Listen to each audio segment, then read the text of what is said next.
अलग अलग विज्ञापनों के माध्यम से अक्सर विवाद उत्पन्न करने वाली मशहूर ज्वेलरी कंपनी तनिष्क ने रांची के सर्कुलर रोड में अपना एक नया शोरूम खोला है। यह रांची में कंपनी का तीसरा मेगा शोरूम है। तनिष्क के फ्रेंचाइजी और इस शोरूम को खोलने वाले नित्यानंद संथालिया के अनुसार 11,000 स्क्वायर फीट में फैला यह शोरूम 3 मंजिला है।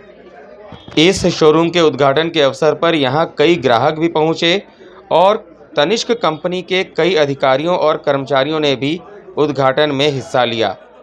आपको ध्यान दिला दें कि टाटा कंपनी के ब्रांड नेम का उपयोग करने वाली यह कंपनी अक्सर विभिन्न तरह के विज्ञापनों के माध्यम से विवाद भी उत्पन्न करती रही है। तनिष्क कंपनी के ऊपर विज्ञापनों के माध्यम से हिंदुओं की भावनाओं को ठेस पहुंचाने के आरोप भी लगते रहे हैं।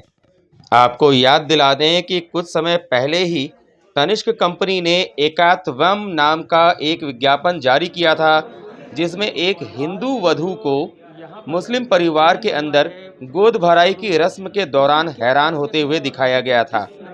इस विज्ञापन को लेकर तनिष्क कंपनी के ऊपर मुस्लिम तुष्टीकरण के साथ ही हिंदुओं की भावनाओं को ठेस पहुंचाने का आरोप भी लगा था। इसके बाद कंपनी ने इस विज्ञापन को वापस लेने की घोषणा की थी। इतना ही नहीं, तनिष्क कंपनी ने दीपावली के अवसर पर भी ऐसा विज्ञापन जारी किया जिसने हिंदुओं की भावनाओं को चोट पहुंचाई थी। दीपावली के अवसर पर तनिष्क कंपनी की ओर से जारी किए गए विज्ञापन में मशहूर अदाकारा नीना गुप्ता भी शामिल थीं। दीपावली का यह विज्ञापन देखने के बाद यूजर्स का गुस्सा तनिष्क कंपनी के ऊपर भड़क गया था और यूजर्स ने आरोप लगाया था कि तनिष्क कंपनी ने जानबूझकर हिंदुओं के पवित्र त्योहार दीपावली के महत्व को कमतर करके दिखाया है। लोगों ने आरोप लगाया था कि इस विज्ञापन से ऐसा लगता है जैसे पटाखों का उपयोग न करने के साथ ही हिंदुओं के पवित्र त्योहार दीपावली के अवसर पर पारंपरिक पूजा पाठ से भी लोगों को दूर रखने की कोशिश की जा रही है। बता दें कि तनिष्क कंपनी की ओर से अक्सर ऐसे विज्ञापन जारी किए जाते हैं जिससे लगता है कि तनिष्क कंपनी हिंदुओं की परवाह नहीं करती है। तनिष्क कंपनी के विज्ञापन ऐसा संदेश भी देते हुए नजर आते हैं जैसे हिंदू केवल एक खरीदार हैं, लेकिन कंपनी को हिंदुओं की कोई परवाह नहीं है। हालांकि कंपनी की ओर से हिंदुओं की भावनाओं को ठेस पहुंचाने के आरोप जितने भी लगते रहे हों, इस तरह के विवादित विज्ञापनों के माध्यम से कंपनी ने हमेशा लाभ कमाया है और सुर्खियां बटोरी हैं। तनिष्क कंपनी और इसके फ्रेंचाइजी के माध्यम से किए जा रहे ऐसे व्यवहार से ऐसा लगता है कि यह कंपनी और इसके फ्रेंचाइजी हिंदू विरोधी प्रोपेगेंडा फैलाने में माहिर हो चुके हैं।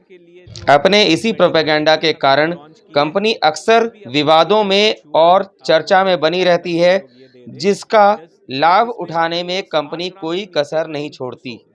टाटा के ब्रांड नेम का उपयोग करके अपने बिजनेस को लगातार चमकाने की कोशिश में लगी तनिष्क कंपनी के फ्रेंचाइजी भी अक्सर इस प्रोपेगेंडा में बढ़ चढ़कर हिस्सा लेते हैं। अब देखना यह है कि लगातार विवादित विज्ञापनों के माध्यम से हिंदू समुदाय की भावनाओं को ठेस पहुंचाने वाली तनिष्क कंपनी और उसके फ्रेंचाइजी आगे कौन सा नया गुल खिलाने वाले हैं और आम जनता उनके इस प्रोपेगेंडा को समझ पाती है या नहीं। हालांकि अब आम जनता को भी जागरूक होकर एक समुदाय विशेष के विरुद्ध प्रोपेगेंडा फैलाने वाली ऐसी कंपनियों से सचेत रहना होगा। अब यह देखना भी दिलचस्प होगा कि रांची के सर्कुलर रोड में तनिष्क कंपनी द्वारा खोला गया यह नया मेगा शोरूम हिंदुओं की भावनाओं को ठेस पहुंचाने का काम जारी रखता है या इसमें कोई सुधार नजर आता है। आपको ये जानकर भी हैरानी होगी कि अक्सर विवादित विज्ञापनों के माध्यम से हिंदुओं की भावनाओं को ठेस पहुंचाने वाली इस कंपनी ने इन्हीं विवादों के माध्यम से अपने व्यवसाय में भारी मुनाफा कमाया है। रांची के सर्कुलर रोड में खुला कंपनी का ये नया मेगा शोरूम भी इसी कड़ी का एक हिस्सा है।